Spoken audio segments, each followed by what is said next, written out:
It could be considered an ugly road to beauty, going south of the border for cosmetic surgery. It's an alarming new practice that could have potentially deadly side effects. Eyewitness News reporter Anthony Bailey spoke to one woman who shares her harrowing experience in Mexico. He takes a closer look at the issue and explains why doctors are sounding the alarm. Anthony?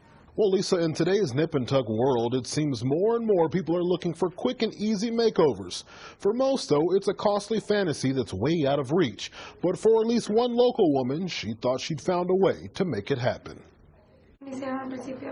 This woman we will identify as Lola didn't want her face shown. She says she wanted plastic surgery to get her body back to what it looked like before she had a child. My skin was not the same, so I wanted to look better. Like others, Lola thought she could get a better deal going out of the country. Her choice, a doctor in Mexico City. It was a choice she would soon regret. Lola went in for a tummy tuck and breast enhancement.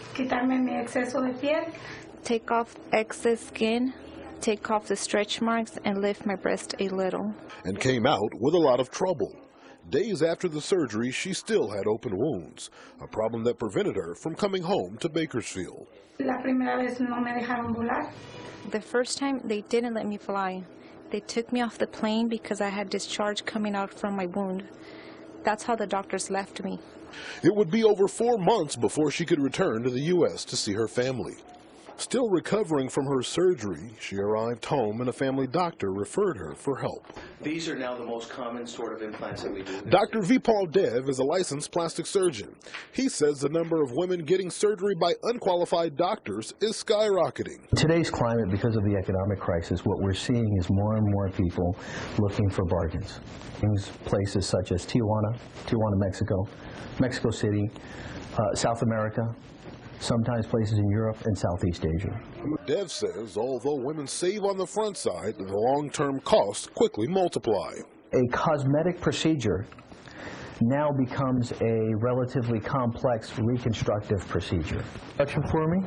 The next morning, we were given access to Lola's surgery. And we're going to start by, once again, confirming our markings. In surgery, Dr. Dev faced challenges of not knowing what type of implants Lola had and an abnormal amount of scar tissue, which could carry bacteria. And we're going to send that for pathologic review and analysis to make sure that there's nothing